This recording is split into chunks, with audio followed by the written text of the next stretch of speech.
I nderuam kryetari I kësaj seance, panelist, I nderuam doktor Feridi, së bashku me qendrën Minper, të nderuam pranishëm, myftiler, studius, hoxhallar, zonja dhe zotërinj, gjithë ju përshëndes, selamu alaikum wa rahmetullahi wa barakatuh. Tema që është prezentuar në monitor ka të bëjnë me dietarët e Ulqinit dhe Tivarit, por në fakt gjatë rrjedhjes së studimit apo këtij punimi, do të mundohem që të përfshij pak a shumë si dy pjesë në një temë të caktuar.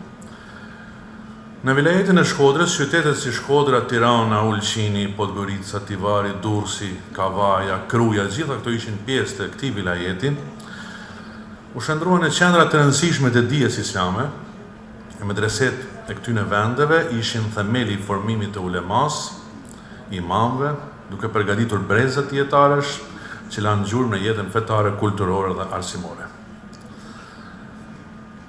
Sipas të dhënave që na jep Evlia Çelebiu në shekullin 17, shohim ekzistencën e medreseve në shumë qytete me rëndësi, si në Shkodër, ku pranë 10 xhamive ka edhe nga një medrese,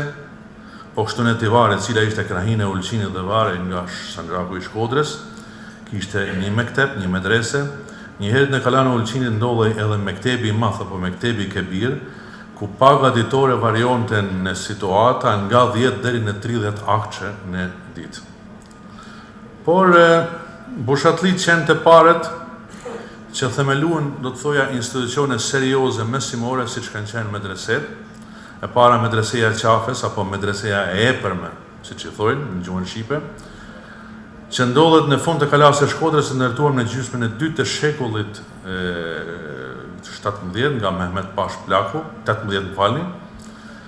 Edhe sipas Hamdi Bushatit, kjo medrese ka qenë dykatëshe me dimensione 30 deri në 15 metër. Kjo medrese nxori shumë ulema dhe punoi deri në vitin 1925. Më pas u ndërtua medreseja e madhe, pra në kohën pas Mehmet Pash Plakut, në pazarin e Vjetrës, medreseja poshtme, që ishte një vepër dinjitoze e Kara Mahmud Pashës. Ai ishte I pari që formoi një bibliotekë të madhe duke sjell libra të ndryshme dhe ulema. Këto shkolla fituan opinion pozitiv sepse njëherët ishin edhe institucione shqiptare dhe mësimet shpjegoheshin në gjuhën shqipe dhe mbaheshin me fondet e shqiptare, pra nga vakfit e vendit. Në këto medrese kanë qenë mësues e nxënës Jusuf Efendi Tabaku, Saliu I Madh, Selman Efendi Fakja, Hasan Hysni Efendi Podgorica, Ibrahim Efendi Podgorica,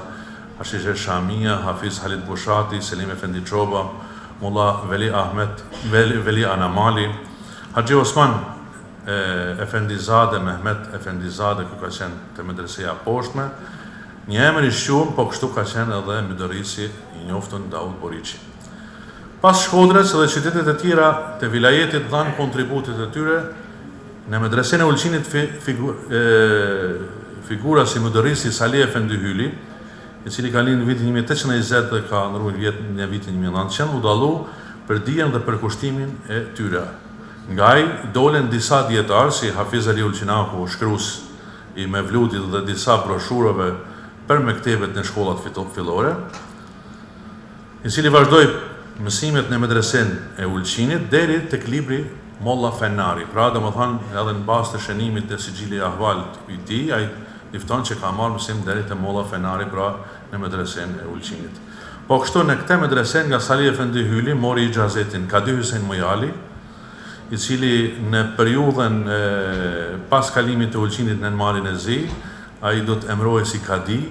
dhe ka pas një marrëveshje ndërmjet Abdul Hamidit dhe Krejl Nikolës për të marrë studenta me bursë nga Mali I Zi, ku dikon në bazë një studimi që kam bama përpara shkon deri te 100 numri I studentave, jo vetëm musliman shqiptar, por edhe malazes dhe të tjerë, dhe Kadi Mujali ishte ai I cili shkon për të studiu në universitetin të asaj kohe të drejtësisë, hukuk, dhe kthehet në Ulqin si Kadi I Ulqinit, me pas kalon edhe si mufti pas disa viteve në kohën e periudhës së mbretërisë serbo-kroate slovene. Hafiz Yunus Lunji, pra gjithta janë nga Uqini, Hafiz Hamid Bozuku, Hafiz Said Mujali. Midorës ka qenë edhe Hafiz Kadi Hussein Mujali, nga i cili kanë marrë mësim Hafiz Yusuf Cungu, Hafiz Halil Hoxha. Si pas një dokumentit publikum në osmanisht, shohim se në këte medrese u të diplomua dhe Hasan Ag Lunji, i lindur në vitin 1899, i cili me pas shprengullit në Shkodër dhe atje edhe përfundon dhe vdesë. Medreseja Ulqinit punoi deri sa Mali Zi e humbi pavarësinë, kur ju bashkua Mbretërisë Serbo-Kroate Slovene, sipas një vërtetimi të lëshuar me vonë pra vitet 1930, Myftiu dhe moderisi në pension Hasan Efendi Mavrici deklaron që nxënësi i tij Hafiz Hasan Alush Lunji, i cili do të bëhet në periudhën e tokave të lirume, do të bëhet myftiu i nën prefekturës së Ulqinit, pra në vitet 42-44, ku pas edhe vritet në mënyrë të pabes. Ky flet për se çka ka marrë nxënësi i tij në një vërtetim. Këto janë mësimet që ka marrë në atë kohë: ilmu sarf, emthil bina maksud, ilmi nahv awamil, tuhfetul amamil, moribul awamil, idhar dhe moribul idhar. Ilmu fiqh, halebi dhe multaqa. Ilmu tasawuf, shariatul islam, tefsir, hamami, tefsir yasin. Pra gjitha këto pak a shumë janë që i ka shënuar, që i kanë marrë këto mësime. Ulqini ka pas edhe hoxhallarë dietarë të tjerë si Ismail Efendi Karamanaga, Sulejman Efendi Peshku, Hafiz Muhammed Efendi Lezaga, Musa Efendi Bushati e këtë tjerë. Po kështu edhe në Tivar shohim ulemat e njohur si Murteza Efendi Karagjuzi, i cili kam bën një studim për këtë edhe është publiku, i cili në mënyrë të njëanshme shpallet myftin nga ana e kralit, por nuk e pranon, domethënë, Perandëria Osmane, Shehul Islamin atë kohë, i bëhet fjalë për fundin e Perandërisë Osmane në Ballkan, vitet 1912. Dhe ky ishte kadi i Tivarit dhe me pas edhe bëhet edhe myfti i Malit të Zi. Hussein Karagjuzi po kështu i afër me tij, Ibrahim Efendiu i biri Sulejman Tivarsit, gjithë këto kanë qenë domethënë që kanë punuar si hoxhallarë dhe dietarë në këto vende. Nga të dhënat të ndryshme shohim se edhe në Podgorica ka ekzistuar një medrese, ku shohim nxënëse si Hafiz Sulejman Efendi Zeki Agici, Podgoricani, i cili studioi në këtë medrese. Haxhi Hafiz Mehmet Murad Podgoricani, i cili u bë myftiu i Malit të Zi në vitet 1911-12, para këtij që përmenda më përpara Krejt Karagjusit. Po kështu kena në medresen e Tiranës, medresen e cila është ndërtuar nga Vakifi Haxhi Abdurrahman Begu, i cili dolën dietar të njohur si Ismail Efendi Ndroçi, Musa Efendi Adem Efendiu e kështu me radhë. Po kështu kishte edhe medrese të tjera në Kruj, të ndërtuar nga Vakifi Shemsi Efendiu, Kavaja ndërtuar nga Ibrahim Bek Dursi e kështu me radhë. Medreset në vilajetin e Shkodrës nuk ishin thjesht shkolla fetare, ato ishin qendra të formimit kulturor dhe shoqëror. Nga këto institucione dolen jo vetëm imam e hatib, por edhe mësues, inspektor dhe drejtues arsimor të ndihmuar në zbatimin e reformave osmane dhe në përhapjen e dijes në gjuhë të ndryshme. Edhe pse arsimi në medreset e këtyre qyteteve kishte një traditë të fortë dhe ofronte formim të mirë për brezat e dietarëve, hasin e vështirësi të mëdha përballë sfidave këtij kohës, do të flas për do të lidhen me pjesën që përmendi profesor Fationi, dobësimi Perandërisë Osmane, humbjet territoriale dhe fuqizimi i shteteve të mëdha europiane e bën të domosdoshme një riorientim të arsimit.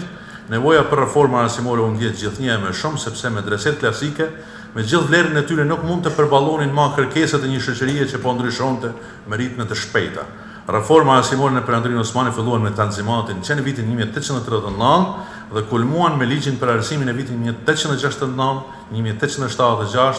i cili vendosi arsimin fillor të detyrueshëm dhe krijoi një strukturë moderne shkollore krahas me sistemin tradicional të medreseve. Natyrisht që edhe në vitet në vijim arsimi do të përballet me sfidën e implementimit dhe të plotësimeve. Reforma më e madhe në fushën e arsimit, e cila njihet, është reforma e modelit perëndimor që ka qenë në vitin 1869. Kjo reformë nxori rregulloren për arsimin, e cila përbëj prej 5 kapitujve me 198 nene. Arsimi konsideroi të kishte 3 nivele. Niveli i parë përfshinte shkollat fillore ibtidai, Ruzhdi, niveli i dytë përfshinte shkollat Idadi dhe Sultani, dhe niveli i tretë përfshinte Universitetin Darul Funun dhe arsimin e lartë Darul Muallimin dhe Darul Muallimat. Ndërkaq Medreset nuk u përfshin në sistemin e ri arsimor duke u lënë fush veprim vetëm në xhami si imam dhe myfti në administrimin e Shehul Islamit. Pra dalin jashtë sistemit administrativ të shtetit që ka vendosur këto reforma. Mbështetësit e reformave arsimore osmane ishin kryesisht intelektual të tanzimatit, politikanë të rinj dhe disa prej ulemave që kërkonin modernizimin, ndërsa kundërshtarët ishin ulemat konservator dhe një pjesë e elitës fetare që e shihnin reformën si rrezik për traditën islame. Në këto rrethana jetoi dhe veproi edhe Shkodrani Daud Buriçi, do të më jepni disa minuta sepse është shumë e rëndësishme, i cili ishte kuadër profesional për zbatimin e reformave arsimore në vilajetin e Shkodrës. Nga ulëmtimet tona shohim se Daud Buriçi ishte ndër të rrallët në këtë vilajet që në një anë ishte i diplomum në medreset klasike në Shkodër dhe në Istanbul në çifte bashkë me 40-50 akçe në ditë, pra që ka qenë ndërtuar nga Sultan Mehmet Fatihu, dhe në anën tjetër kishte marrë dhe shkollën me reforma e cila ishte përgatitur si Darul Muallimin Rushdi. Pra, dhe kështu, ky më njëherë pas diplomimit në vitin 1857 në moshën 32 vjeçare me një pak prej 750 kuruzhve për të zbatuar këtë reformë, do të emërohet si Muallimi Evel në Rushdi në sapo hapur në pazarin e vjetër të Shkodrës. Përpara se të kthehej në qytetin e lindjes, ai vizitoi Rizabeon, është interesant, këto do të votohen. Takoi djalin e tij Mustafa Pashën, pasi Daud Buriçi kishte pas lidhje më përpara dhe jati i tij kishte punuar si sekretar i Pashait të Shkodrës, dhe ky shkon për të konsultuar me të, dhe ai i thotë se ti do të kthehesh në Shkodër për të zbatuar reformën, sepse tashmë perandoria kishte hyrë në sistemin e ri arsimor dhe hapet me shkolla Rushdia në Shkodër, kështu që ti do të shkosh me detyrë në një farë mënyrë në Shkodër. Dhe kështu në vitin 1858 ai do të vinë si muallimi Evel në Shkodër, qëndroi deri në vitin 1867, pas të këtë zëvendësoi Arif Efendiu. Pas angazhimeve të tjera, në vitin 1870 Daud Efendiu emërohet si inspektori i arsimit në vilajetin e Shkodrës me një pak prej 2000 kuruzhve. Gjatë kësaj periudhe me propozim të tij është interesant se hapen gjitha ato rushdiet duke filluar nga Tirana, Lezhë, Ulqini, Kruja, Kavaja dhe Durrësi që ishin pjesë e vilajetit të Shkodrës. Ai u mor me riparimin e shkollave, me rregullimin e tekst e mjeteve të reja, tash ishte para pa tabela, shkumsi e gjëra të tjera që i kërkonte koha. Pas kësaj ai për një kohë ka pa edhe punë të tjera. Vitin 871 në fakt hapet Rushdia në Shkodër dhe në 867 është ky, 871 mësuesi i parë është Said Efendiu, në vitin 871 u hap Rushdia në Ulqin dhe mësuesi i parë ka qenë Ibrahim Sitki Ulqinaku, pra dhe ky një dietar shumë i njoftën i kohës me titull mësuesi i dytë. Sipas dietarit e Daud Buriçit shohim se janë dërgu për 30 nxënës në Ulqin edhe janë edhe librat të cilët janë Esmai Kutub, Durri Ekta, Vezaivi Etfal, Emsile Bina, Ta'alimi Farisi, pra Medkhali Qawaid, Ma'lumat Muhtasara etj. Këto mësime përsëritën pothuajse saktësisht siç mësohet në shkollat Rushdi dhe në Sibjan në faset e tjera pra. Pas syrgjinosis e tij në Anadol, për një kohë, ai në kuptimin syrgjinose nuk e ka kuptimin që të shkojë që të punoj punë, por me të njëjtën punë ai shkon inspektori i arsimit në Anadol, konkretisht në Izmit, më pas emërohet Darul Muallimat Muallimi, pra për përgatitjen e mësimdhënësve femra në Istanbul, e cili ishte hap si shkollë e lartë, dhe kështu ky në vitin 1884 rikthehet në Shkodër si drejtor i arsimit për vilajetin e Shkodrës, dhe kështu në kohën e tij sa është në detyrë nuk u hap as shkolla Idadi, as shkolla Darul Muallimin, ndërkohë që në Shkodër ishte një konkurrencë shumë e madhe pasi ishin kolegje të ndryshme që kishin hapur italianët dhe austriakët, dhe Shkodra kishte në këtë aspekt qeveria kishte shumë mrapën në këtë drejtim. Vetëm arrin domthon të vitin 1909 që të hapën shkolla Idadi në Shkodër, pra në qendër të vilajetit, nuk bëhet fjalë për kazate të tjera, pra që ishte një shumë, si të thosh, përpametje për kohën, por që tendencat kanë qenë në drejtim të duhur, dhe ky Daud Buriçi ishte ai i cili do t'i mbarte gjitha këto këto reforma në supët e veta, sepse ishte, si kështarë më përpara, a i cili kishte kryo. Edhe shkollat klasike më përpara, por edhe shkollen me reforma. Nuk do të nalëm të shtetë e jeta Adolf Burishit, unë e kam punu një punim, pra prej 400 faqe që është i punuar është në turqisht, nuk do të hyjtesh me fol për të, por do të përfundoj këtu, kur të botohen do t'i zgjarojmë inshallah edhe më tej. Ju faleminderit.